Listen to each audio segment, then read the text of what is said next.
Hey guys, Jeff Hansen back talking BYU sports once again. Fall camp, we're a week away, guys. I mean, the football season, it's here. I mean, it is really here. The doldrums of the offseason are through. It's time. I mean, it's time to get serious about football. EA College Football came out. This is not an ad. It's just a dope game. If you haven't played it yet, if you were a fan of the original game, you'll be a fan of this one, man. There's a lot of nostalgia in it. It feels great. I've been playing a lot. Gary Bohannon won a Heisman. BYU won a national championship. Utah ended up in the WAC. Important things, right? I mean, things that really matter. I've made sure that those things have happened in EA 25 so far. But no, look, let's get serious. Let's talk about BYU football. I want to talk about some guys, particularly on the defensive side of the ball, some newcomers going into fall camp that we haven't seen on the field before. So some of these guys are players that were there for spring ball that maybe we know a little bit more about, and then others are players who are going to be new when they hit the field next week at practice. It's going to be the first time that most of us will have seen them in a BYU jersey. So let's talk about it, because I think a lot of these guys, I think BYU has a lot of newcomers, especially on defense, that are going to play a very active role. I don't know if they're week one starters. I don't know if they're starters at all, but I think these are a lot of guys who at minimum are going to make an impact on special teams, but also I think they're going to make an impact on the field and potentially in the two deep as the season progresses. If you remember last year, right? I mean, the back half of the schedule, injuries started to mount up, and that's when the defense really started to fall apart. The thing with adding really good young talent isn't necessarily that it makes your starters better right away, but talent is talent, right? And so if you have to fall back on young talent that's inexperienced, you've still got talent in the second half of the season as the injuries mount up. So let's talk about it. First and foremost, Faletau Satuala. We can't not talk about Faletau Satuala. I know a lot of people have already talked about him. 4-star guy, Under Armour All-American. BYU beat out Utah, USC, a handful of other schools. He's the real deal.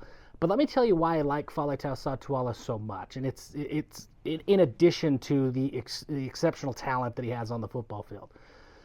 Bountiful High School. They were a good team last year, but they weren't expected going into the season. They weren't expected to be a contender in 5A.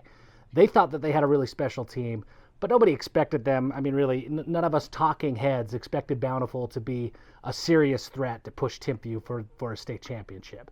Lo and behold, that's where they got. But if you go back to the beginning of the season, there was a game at Bountiful against Roy, and Roy beat the pants off of Bountiful last year. And at that point, I think most of us who follow Utah high school sports kind of had written Bountiful off and just said, hey, look, this isn't their season. But Faletau Satuala, he has, let's get the appropriate context here. Faletau Satuala had all of these scholarship offers. He was the real deal. His future was secure. And he could have very easily just kind of phoned it in. A lot of guys do. A lot of guys say, hey, well, it wasn't my year. I'm a college football player. I don't need to worry about high school football. But not Satuala. What he did is he put his recruiting aside. I mean, he really cut out the media. Most of the coaches that he wasn't serious about, he didn't, spend a whole lot of time doing any of that stuff. He met with his team and he said, guys, let's play. And they went on a run. He put his team on his back. Now, there's a ton of talent on that Bountiful roster, guys that I think could be at BYU in the future. But Satuala put all of the stuff aside, really recruiting took a back seat at that point. And he led that team. He played every single snap, the state championship game, semifinals, and this championship game. He played on offense. He played on defense. He was playing special teams. Satuala played his heart out. He was the heartbeat of that Bountiful locker room. That's the kind of player that he is, right? So he's got all the talent. He's got the size. He's got all that stuff. We're going to hear plenty about that. But it's what's between the ears that makes Satuala so special. He is a natural-born leader, and he's the kind of guy that when things get tough, right? When BYU falls down 14-0 in the first quarter, he's the kind of guy that a team can rally around. And I think we're going to see that come true as a freshman. He's just too talented to not be on the field. Okay, moving on, Jack Kelly. He was there in spring ball. If you have not bought your Jack Kelly stock yet, you need to. He immediately is one of the most athletic, if not the most athletic player on the entire BYU team. He's a freak of nature. Came out of Kearns High School, and he came out during that COVID year. I think had it been a normal year where he would have gone to a normal camp circuit and got a little bit more exposure, He goes Power 4, Power 5 at the time. He goes to a Power 5 school right out of high school. But as it was, he kind of flies under the radar. Kearns isn't the biggest program in the state of Utah. And then COVID knocked them out. They were a really, really good team that year, and they had positive COVID tests, and they were unable to play in the state championship. Jack Kelly ends up at Weber State. And when you watch his highlights at Weber State, you can't not think about Kyle Van Noy. He was Weber State's Kyle Van Noy. He could get after the quarterback. He was intercepting passes, tackles for loss. He was doing it all.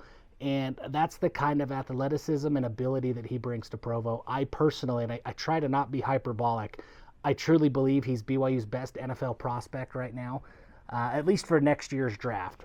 Maybe, a guy like Satuala or some of these other younger guys eventually develop into better NFL prospects. But I think Jack Kelly is the highest on NFL radars today. He is the real deal. Ephraim Asiata, we saw a lot of him during spring ball. Think of freshman Sione Takitaki, and I think that's what we're going to see from Ephraim Asiata this year. He's not ready to be a 3-down guy right now, but he is an elite pass rusher. And BYU, they were 132nd in sacks last year. Depending on which, some sites have them at 11 sacks, others have them at 12. That's dreadful. That's less than a sack or 1 sack per game. That's absolutely terrible in terms of getting after the quarterback.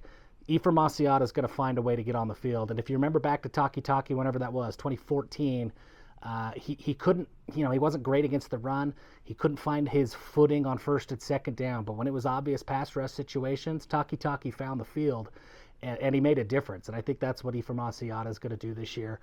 I'm really excited to see Kini Laufonahema as well.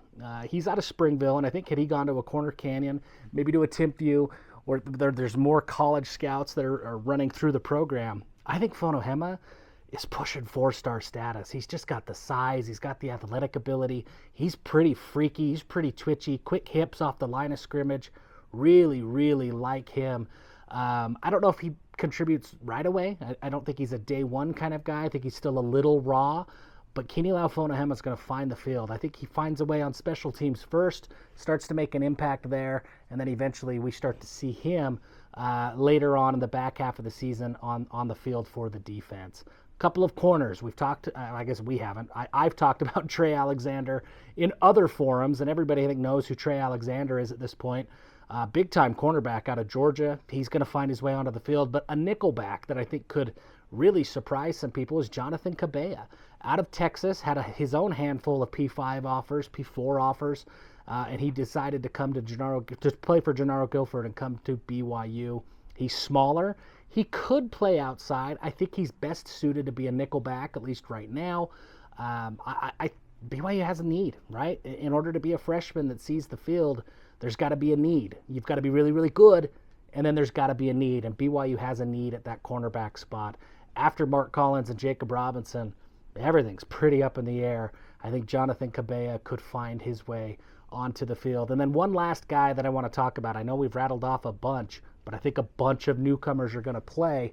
One last guy that I want to talk about is Luke Tuamalatai, defensive tackle. He's out of junior college. He is being brought in to play, period. Hard stop. BYU is going to have to find a way to get him onto the field because they need that help at the defensive tackle spot. For my dollar right now, defensive tackle is the biggest question mark of any position, including quarterback, of any position on the team right now. I like John Nelson, and that's after that it's a lot of question marks. I think there are guys who can play really well. I think that a guy like Blake Mangelson could play inside and play really, really well. I think BYU has talent. But there's a lot of question marks outside of John Nelson. And even John Nelson, can he stay healthy? So it's a question mark there. So you have a newcomer like Luke Tuamalatai who had a handful of offers, had an offer from Houston out of JUCO. He's going to be brought in and he's going to be expected to push for a spot on the 2 deep right away. And if he doesn't, then BYU could be in some trouble. So remember that name. Look for him. If you're hearing about him in fall camp, that's a really, really good thing. If we're not hearing much from the coaches about Luke Tuamalatai in camp, that defensive tackle spot maybe is a little bit more thin than it looks like even on paper right now. A lot of newcomers on defense. Sonny Tuala we didn't talk about. Tommy Prasis, we didn't talk about. I mean, there's a lot of really good, talented players. Cho Bryant Strother, we didn't talk about. There's a lot of newcomers who are going to find their way onto the field. Those are some of the guys I'm most excited about. Faletau Satuala tops the list for me. In addition, everything he does on the field is great, but everything he represents off the field, he's the kind of guy that can lead a locker room, and he can be a captain. He's somebody BYU's going to need for 4 years. Super thrilled that he's in Provo. I think there's a lot of talent. They're going to take their lumps. It's going to be tough, but BYU's in a good spot on defense from a talent perspective. They got better this year. Appreciate you guys for sticking around and for hanging out with me. Subscribe to the channel if you haven't. Till next time, give them hell and go Cougs.